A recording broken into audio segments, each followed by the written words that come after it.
Thank you. I have a much more pragmatic question. I'm kind of ashamed to ask it now. No. So it's about the organization of a sprint. It's 5 days, which is short, but then again, you showed the schedule of a typical employee. There's a lot of stuff going on, and there's a lot of stuff to be cleared to organize the sprint. So the question is, have you encountered reluctance to kind of stop the daily business to start a sprint? And what are your key arguments to convince people to actually do it?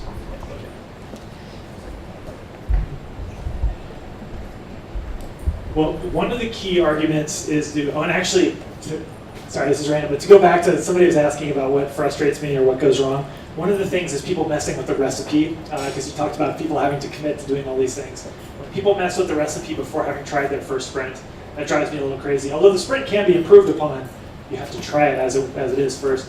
But anyway, sorry, that's just me being. As you can see, I get bitter about things. It's like the Encarta thing. I can't let it go. It's like 15 years ago. So one of the most, I think, compelling arguments is if you find the right timing. So if the timing is right when somebody's about to start a big, expensive project, expensive in terms of time and/or money, you can say how far would you really get in a week otherwise? The cost of a week compared with the cost of getting it wrong. If you launch this and your hunch is wrong about what this product should be. If we argue about it for weeks and we're wrong, are you sure you wouldn't spend a week to potentially change that outcome? And I think that's not going to work for everybody, but sometimes that's compelling to people. Sometimes an argument that's compelling to people is the idea of getting to a prototype, and that was an argument that I used at Google when first starting this out. The idea of having a prototype was really compelling in that environment at that time. So the idea of a prototype might be compelling.